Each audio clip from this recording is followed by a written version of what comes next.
In your opinion, what makes a song sound professional? I also want to know if you have any tips for coming up with unique sounds. Can you describe a sound design job you can do for films and TV, etc.? I can't find online the common story between breaks and progressive house. Which are today your main challenges for your label? I don't know what I'm talking about. Clearly the first beer went straight to my head.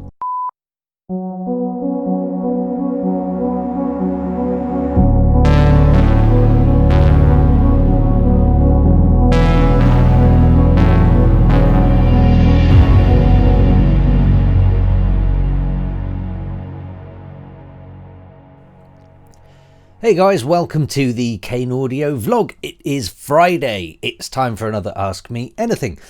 Usual rules apply. Comment anything you want below this video and I'll get back to you in next week's video. Before I look at last week's video, is there any house admin? Do you know what? I don't think there is. Yet again, I say this every week. The week has flown by. What have I been doing? Mostly getting stuff ready for more releases for the label, so I've been doing some sort of contract work and whatever. 5302.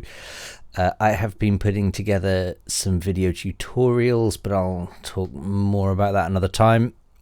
I couldn't even tell you what I had for lunch today. I could tell you what I had for supper, as I've literally just had that. It was a chili con carne and it was delicious. Thank you very much. I don't think there is any house admin. I'm desperately trying to think now. I feel like there should be something that I need to talk about, and I don't know what that is. I've got last week's house admin here, so I've obviously put nothing there since. Spotify playlist was updated last week. I don't like to do it every week, so that'll be next week. I think that's it. Welcome to Beer Club. I have just had a beer. It was an Earl Grey IPA. Meaning, yes, it was an IPA beer that had a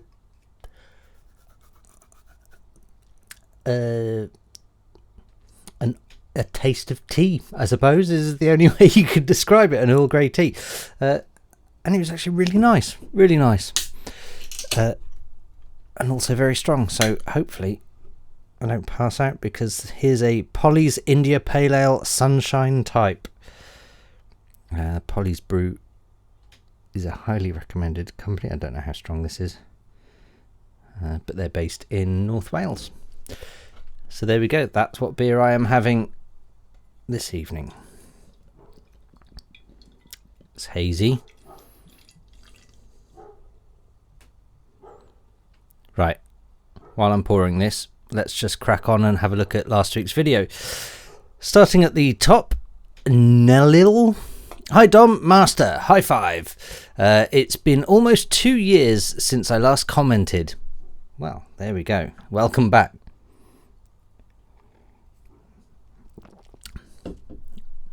Oh, that's nice. Yeah, I see why they've called it Sunshine Type. It's earthy, but sunshiny. I don't know what I'm talking about. Clearly the first beer went straight to my head. Hi Don Master, it's been almost 2 years since I last commented, but I still watched almost every video that you put out. Oh well, thank you very much. I noticed that there were no questions on this video so far, so I'll ask you some. I started learning about production last year in February, and I finally feel like I'm ready to release my first track. But first, I want to know, in your opinion, what makes a song sound professional? Okay, is it the arrangement, the mix, the choice of sounds? Probably all of those, and which one of them is the most important to nail down? So that's a good question, actually. But there's kind of, there isn't a right or wrong answer either. I think that's worth pointing out. So, for example, for me personally, I have always said, and I think I still stand by this, I think, I would rather hear a bad song well mixed than a good song poorly mixed. think I still stand by that, and I've said that many times over the years. Yeah, I know that probably, in fact, I tweeted something along those lines many moons ago, and I think, if I remember rightly, the majority of responses were, I'm the opposite. I would rather, or they would rather, hear a good song badly mixed than a bad song well mixed. So this is why I say there's no right or wrong answer. But for me personally, I think, I like the attention to detail in music, and I think that that's an important thing. It's something that I pay attention to. I know that, for example, if I listen to songs, pop music or whatever, even pop music that I love, I very rarely listen to the lyrics, and I very rarely take on any meaning from the lyrics. Very rare. There are really only probably a handful of artists where I've heard a song and gone, wow, those lyrics actually, they mean something to me, or they relate, or I feel their pain, or it triggers an emotion of some sort. So maybe I'm the wrong person to ask is probably the answer. So I guess that means that, yeah, you're right, all of them are kind of just as important as each other, maybe for very different reasons. I don't know if you can hear, but the dog has strong opinions on this. So I think arrangement is one of the lesser important things. I'm not going to say least important, but I think it is one of the lesser important things, because if a melody is good, and if it, whether it be verse, chorus, middle eight, bridge, any section of a track, if it's good, I could listen to it on repeat for a long time. And I think most people would agree that, when you've got this catchy hook, or this catchy loop, or this brilliant vocal, or this brilliant bass line, or whatever it is, there's something in the track that makes it amazing. You can kind of listen to that over and over again and just keep listening to it. So the arrangement is probably not as important as most people think. And let's be honest, in electronic dance music, arrangements, let's be honest, they're all the same, really, aren't they? And they always have been. This isn't a new thing. They've maybe slightly evolved over time, but I remember back in the day of using vinyl, you could see where the breakdown was, because it was a lighter cutting into the vinyl, so it would look a bit darker for the breakdown. And you'd always see your heavy kick drum period of, say, a minute to 2 minutes at the, if you imagine the disc is here, the first minute on the outside, would be sort of heavy cut kicks, and then your track would get heavier and heavier, and it would reach maybe the 2.5 minute, maybe 3 minutes back then area, and you'd have the main breakdown, which would be maybe a minute or 2 minutes, depending on the genre, and then you'd have maybe a minute or 2 minutes of track playing again, and then another smaller breakdown, and that would be maybe 30 seconds to a minute, and then you'd have your the rest of your track, and then your outro, and so on. And that was kind of almost every piece of vinyl you picked up, for certainly from, I'm going to say, the mid-90s, well, until vinyl disappeared, really. For me, I think it was pretty rare that I'd pick up a piece of vinyl and put it on the decks and go, that looks different in terms of arrangement, in terms of, beginning, middle and end. Yeah, sure, the one track's intro might be 1 minute and another track's intro might be 2 or 3 minutes, but really the arrangement, the pattern was all the same. So I feel like I can answer that on what's the lesser important things. Choice of sounds, I think so long as they all complement each other and nothing sounds jarring, then I think you can get away with pretty much anything. I've always said, and I will say it again, I do not care whether you are using presets, factory presets from a synth, or loops from Loop Masters, or if you are spending 6 months recording yourself clapping hands and banging saucepans and finding kitchenware that makes a funny noise. Couldn't care less. I don't care how long you spent on a kick drum or a bass line or whatever. If it sounds good, it sounds good, and that's really ultimately what I'm looking for.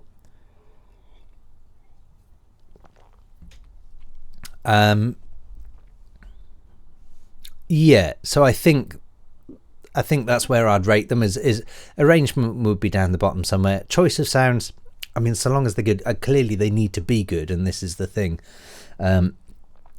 But also, you've got micro and macro sounds good, as in an individual sound might sound really good. Your lead melody might be a beautiful sound, but if it doesn't fit with the bass line or fit with the drums, or the drums don't fit around it, or whatever, if it doesn't gel together, then it's kind of a waste of a good sound. So for me, I think each sound needs to complement the others, and I think that's quite important. So hopefully that kind of answers your question. Yeah. I also want to know if you have any tips for coming up with unique sounds. I know using analog synths with FX pedals or units can help, but I'm sure that you know many other ways of coming up with them. So, yeah, well, I kind of touched on that actually with saying people banging saucepans and stuff. You know, if you look at like I feel bad now, I can't remember his name, the guy who did the sound design for the Transformers movie. There's an interview somewhere with him, I think, talking about the robots' sound effects, and I can't remember what it was. It was something like they had a big oil drum barrel full of gravel, and they'd turn that and they'd put microphones inside the barrel, and then they'd use that sound and do various effects and whatever on top of it. And you know, clearly they'd gone the extra mile to make these sounds, and boy, are they good sounds. I love the sound design on Transformers movies, but also I think it's clear that I need to make it clear that, you know, the sound design is probably not as important. It kind of doesn't, or the sound design is important, but how you achieve that sound is not so important. So if you want to come up with unique sounds, I would say the first thing you want to do is familiarize yourself with different synthesis techniques. So the vast majority of synthesizers out there are based on subtractive synthesis. You have a noise generator and you subtract things from that noise, is essentially how it works. So you might have a sawtooth oscillator that goes through a filter, and so your sawtooth is the noise generator, and that goes through, say, a low pass filter, and so on and so forth. That's essentially, you know, I'd say 95% of all the synths, whether they be analog, digital, VST, whatever. You know, that covers pretty much 95% of all the synths we're ever going to use.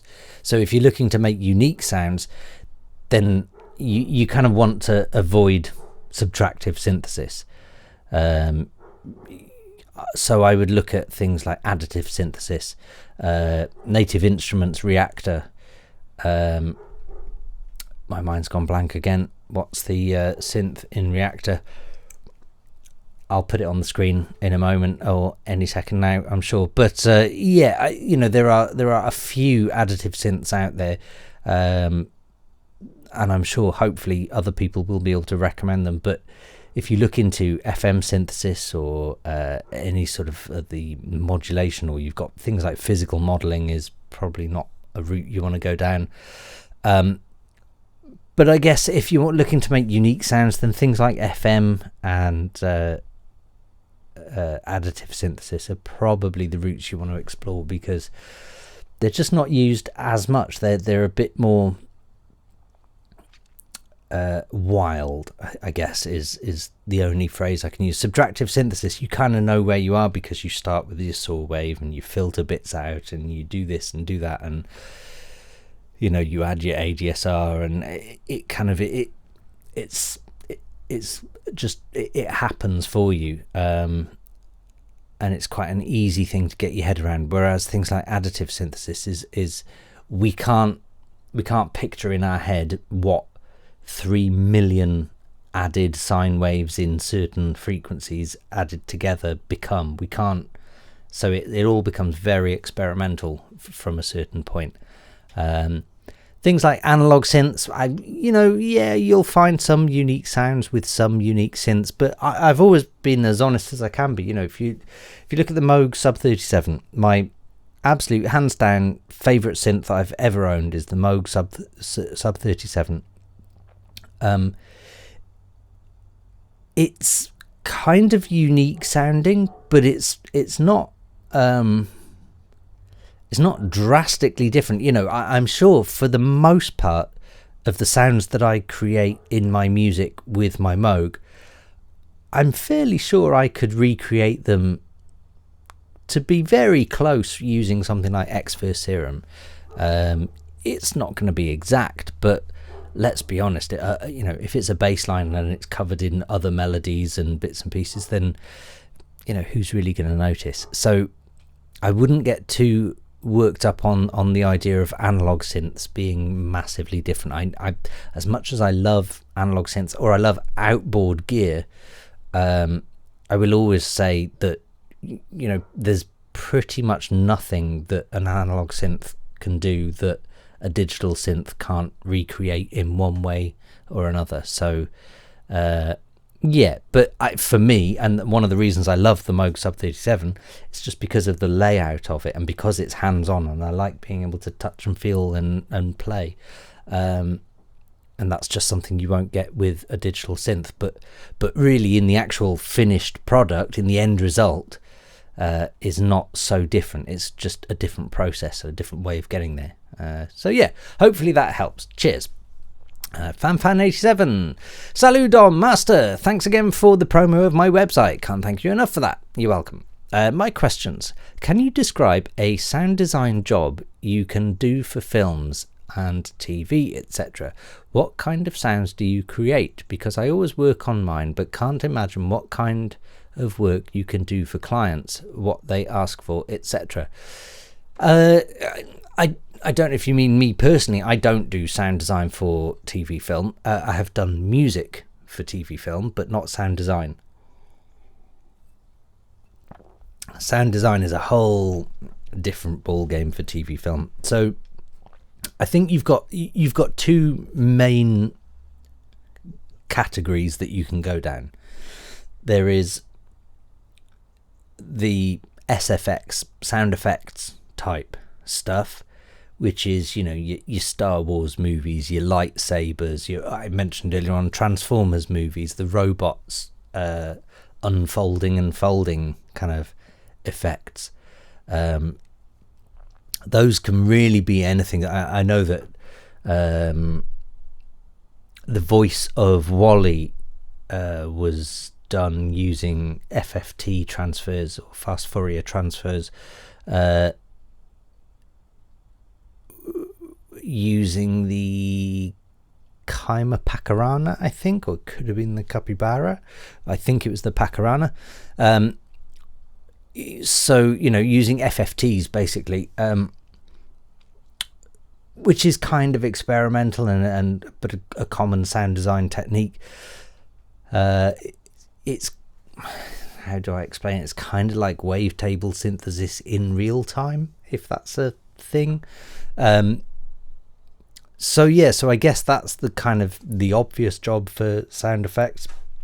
I think someone mentioned last week or the week before the Harry Potter wand noises. I don't think I've even seen all the Harry Potter films. I couldn't tell you the sound of the wand, but again, it's that sort of a thing. So that's really one line of work that you could be looking at. The other then is, in terms of main categories for film, is Foley.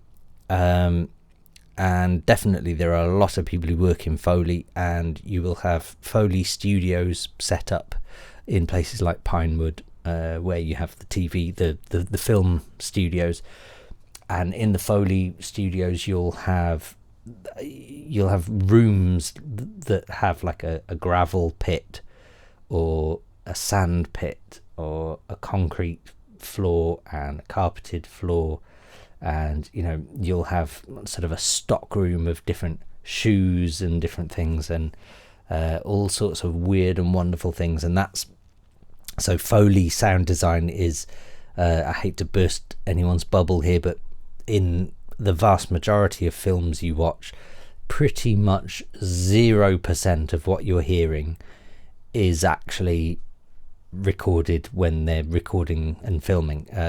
Equally so for the dialogue as well. All of it's overdubbed afterwards because it's just easier to do that.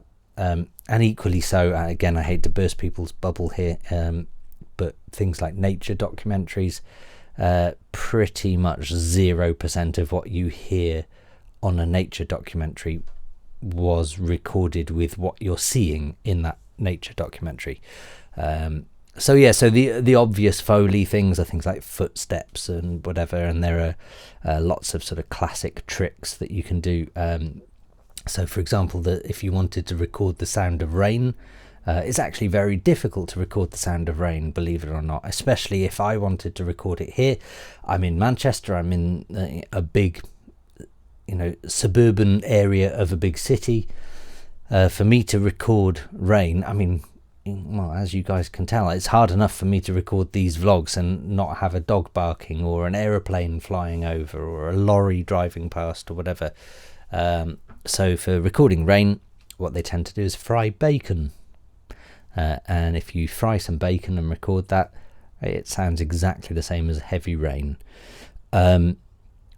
With nature documentaries, you will find that I remember listening to an interview with a Foley designer for one of the David Attenborough documentaries, and he was talking about he had a rubber glove, and he would get the palm of the glove and flap it like that, and that would become the sound of pigeons taking off. And then for the same rubber glove, he would get the finger of the glove and flap it like he was with the palm of the glove, and that would be the sound of bats' wings, I think. Talking of which, there's an aeroplane flying over now. So there's a lot of Foley stuff that goes on. So, sometimes when you hear something and see something, your brain just thinks that sound is what it is. So another classic one in film sound design is bones snapping. Is usually someone taking a bite out of an apple, because believe it or not, it's not too clever to record yourself breaking a bone. Also, if you break a bone, you probably don't really hear much. So I think those are kind of the two main genres of sound design for films. Otherwise, there's lots of smaller branches, but I would say, for answering your question, those are really the two main ones. As for what clients ask for, anything and everything. I've had a lot of so where I say I don't do sound design for film and TV, I have had clients come to me asking for sound design of just very specific things, and that might be a Foley thing. It might be it's usually kind of because of my history and my track record, it's usually kind of electronic synthesis type work. So it's more, they're looking for things like gunshot sounds, or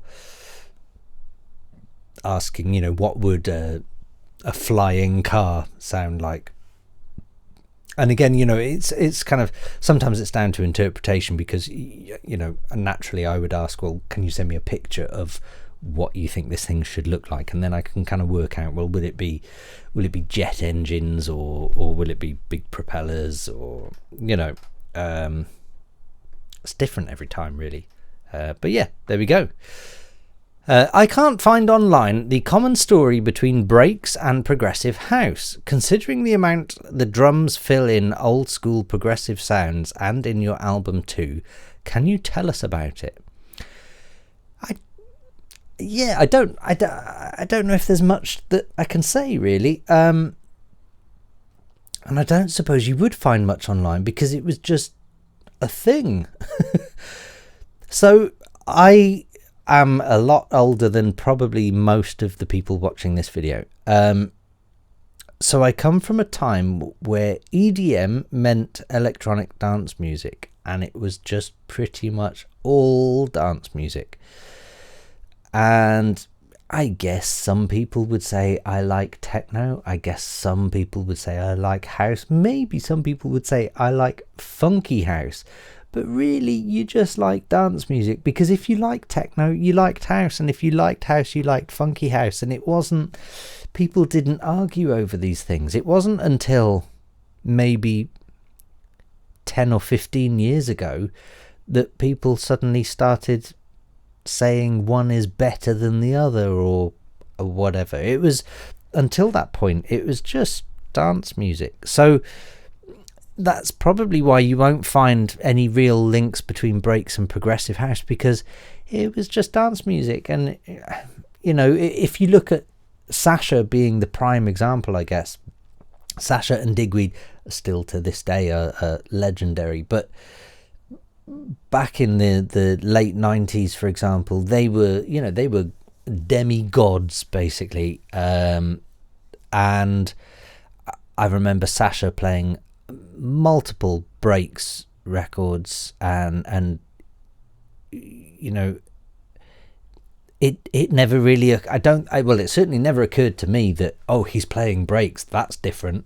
It was just in the middle of a progressive set or whatever, you just play a breaks track because that's cool, because it was good music. And so I don't know if there is any real solid history to it. But so when my career first took off, and I started touring a bit, and I started funnily enough, it was probably around that time that things started to really close in a bit, and I kind of felt that where I was definitely a progressive house DJ at the time when my career took off, electro as we know it now hadn't been invented at that point, and progressive house kind of gave birth to electro, so that kind of needs to be said. But back then I remember many events that I'd play at, and you know, my sets would be, if I was headlining the event or whatever, my set would be a sort of a 2-hour journey of progressive house, and towards the end I would always throw in some sort of breakbeat rhythm that really just threw things down, and had a slightly heavier bass line and a different groove, and that was kind of the end result of that journey of progressive house. And so I kind of felt like, bringing it back to my album, as you mentioned, I kind of felt like that's where the artificial roots were for me, in that I was naturally a progressive house DJ and a progressive house producer, and have been for many years, but ultimately there was always some breaks in there carrying it. And I think my all-time favorite DJ set that I ever did, my most memorable DJ set, was in Moscow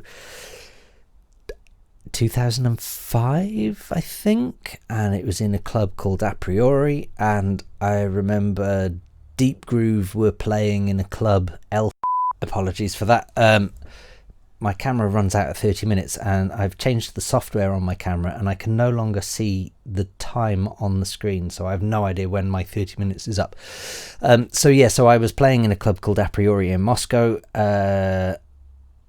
and down the road there was Deep Groove had been booked to play in, I don't even know what other club, to be honest, but there was another club, and I had been told at the beginning of the night, don't expect it to be too good in here, because Deep Groove were playing down the road. And at the time I was pretty much a nobody, and Deep Groove were, well, they were rising stars at the time. And I remember getting to the club a priori. It wasn't a huge club. It was a nice sized intimate club, and yeah, I got there and the place was just starting to kind of fill up a bit, and obviously knocking back a few drinks with my manager at the time, Maxim. Big shout out to Maxim. And yeah, so we kind of partied, and then I started my set. And as I started my set, I noticed about 20 minutes into my set, all of a sudden the dance floor was just getting more and more packed. Like if I'm totally honest, it probably over capacity. Yeah, so because I'd gone in with the expectations of it not being a bad set or a bad night or whatever, but I'd gone in with the expectations of it kind of fizzling out or whatever. Yeah, and basically by the sort of second hour of my set, the dance floor was just heaving, and the crowd in there were lapping up every single moment. Every track I put down, it was just getting more and more intense, and they were such an appreciative crowd. It was just one of those, for me, it was one of those special moments where I just felt entirely connected with the audience. And I remember finishing that set with some Breaks records and literally people hanging off the ceiling. It was just an insane night, and I must have overplayed by at least another hour. And then I remember finishing up there and coming out with Max, and it being pretty much broad daylight, and there were people on top of roofs. This is in the middle of Moscow, cars parked all down the road, and people dancing on the roofs. Yeah, and it was just what an insane moment. And that was one of my first gigs in Russia, I think. It was probably like my third or fourth gig, but still one that really sort of marked a moment in my life. So that's kind of where my whole progressive and breaks thing, it all kind of merges into one, and it all kind of forms great memories for me. And plus, like I think I've probably said this a few weeks ago, for me breaks was just good music, you know. And I was always a big fan of breaks in most kind of areas of breaks, whether that be you know, the sort of be more breaks, or whether it be more techno stuff like Meet Katie and stuff. I've always liked it, so there we go. Now Lil, I can see, and I was wondering what happened if there was no question submitted. Would there be no video that week, or would you come up with something different? That's a good question, and I honestly don't know what the answer is. I think I would probably just not do a video if there were no questions one week, and maybe hope that there's a few questions the following week, and then I maybe do it once every 2 weeks instead of once every week. But honestly, this video you're watching right now was supposed to be, in my head, I kind of thought I'd do maybe 3 or 4 of them. And we are now on episode 125. So I think, look, we're well into bonus time. I enjoy doing these videos. I enjoy my moments of reminiscing about clubbing in Moscow, and I enjoy my old man rants about how things used to be, while having a beer and chatting to you guys and reading your questions. So honestly, I'm not overly bothered, but clearly I'd like them to keep going. But yeah, there we go. I don't know. I don't think I would come up with something different.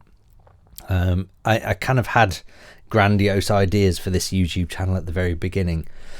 But equally, I've always been quite clear that I don't want to be a YouTuber. I don't want to be one of those, you know, what's up YouTube? Welcome to my channel. This week we're going to talk about some shit that no one cares about and is not going to help anyone. I prefer my approach of just me being me, and I'll go off on a tangent and have some rants, and if you want to listen, you listen. If you don't, you don't. So there we go. Yeah. However, I did actually. I've started watching videos from a guy on a totally different subject, so I won't get into it. But he tends to go off on rants in a direction that I'm just like, oh, get to the point. So I do feel sorry for anyone watching these videos. Studio 69, music industry should be more about the music. Thank you, Dom. Dig listening to your thoughts, and what a chill crib you got there, man. Cheers. Thank you very much. Yeah, it's a chill crib that I built myself. Yes, the music industry should be more about music, and it's unbelievable that it isn't, but there we go. Dream Puppet, hi Dom, Master, high five. I hope you had a great week. I did, I think, yes. Question: which are today your main challenges for your label? Knowing more about the spirit and vision behind 5302 would be very interesting. So, I guess main challenges, I don't know. I think my biggest challenge right now is probably social media, because, as I'm sure anyone watching this will vouch for, I'm not great at social media. I don't do clickbaity stuff, and I don't do controversial posts, and also I don't post that regularly. I see some record labels out there. In fact, I'll name this one, Celador Records, run by Dave Seaman and Steve Parry. Brilliant record label, even if I do say so myself, having released through them before. But yeah, a fantastic record label, and they continuously post stuff on their Facebook page, just questions, and they start conversations and keep things moving, and they do it brilliantly. And I'm hugely envious of that, because I always think, what a great way to run your social media pages. And they're not just posting these questions because I think because they just want to get likes or whatever. They're posting this because I think they genuinely love the discussion. I wish I could do that, but I'm no good at that. And I think at this point with the label, with 5302, it's not made a penny yet, because we've had all of one release, and that came out a few weeks ago. So it's not like I can really afford to pay someone to do social media. And equally, I'm not sure I want to pay someone to do social media to that extent, because I don't know if I would really only want someone who had a passion for the right sorts of music or similar sorts of music, and therefore could ask appropriate questions and whatever. So I think that's probably the biggest challenge right now, is just getting that. Aside from that, though, there really aren't many challenges. At the minute, I'm negotiating still some help, I guess. Is that the right word? Or collaboration, whatever. I'm potentially signing up to a team who will be helping on the side of publishing and all the background stuff. So I think that's potentially a huge advantage. In terms of artists, I'm trying to keep the roster quite small, so I'm not going to be on the hunt for new fresh artists. I'm looking for new fresh music from existing artists, I think. And I'm already, I have enough friends and whatever, contacts in the industry, that the music is not a problem at all. And as I said in last week's video, some of the music I've been signing at the minute, just phenomenal, and I'm so excited to be able to release it and put it out there. And honestly, some of the music I've signed, I feel privileged to have had an opportunity to sign it. So yeah, I really don't know what challenges there are. Look, record labels are inherently loss leaders, let's be honest. It's like they repel money. So I don't think anyone's expecting this to become like a multi-million-dollar label overnight. I hope it makes a turnover, and I hope that the artists are happy with the output. But you know, I'm very well aware, and I think the artists I've spoken to so far are also aware that it's a long-term project. It's not, nothing is going to happen overnight. So I think most, you know, those are the things, and the reasons I'm saying that is those are the sorts of things that would usually become challenges, because maybe the artists are thinking, well, where's it going? How's it getting there? What are they doing? You know, I've always been quite transparent with, in fact, the artists that are currently signed. You know, we have our own private Discord server where we can talk and ask questions openly. So there's a lot that can be discussed there. So yeah, I hopefully we kind of overcome most of the challenges by doing that. Yeah, and I guess the only challenge musically that is potentially going to happen at some point is kind of narrowing down on what the sound of the label is, and I think we've got that. I think we're getting there. You know, and I know there's like one or two artists who have submitted stuff, and I know them as friends as well, and they've submitted stuff, and I've kind of gone, I'm not sure on this bit of this track, maybe if we did this, that and the other, and you know, so I think we're sort of finding that as we go along. But yeah, we'll see what happens, I guess. Yeah, hopefully there aren't too many challenges though. Hopefully, I like to think that I've kind of got things organised for now anyway. And look, you know, slow and steady wins the race, I suppose, is the best way I can view it. And finally, Jamie Vallant's music. Cheers, Dom. You're welcome. I don't know what for. I think I answered one of your questions last week, I think, if I remember rightly. That, my friends, is it for this week. I feel like I've waffled for ages, and I haven't even barely touched my second beer yet. So clearly the first beer did all the talking. If you've made it this far into the video, then comment the word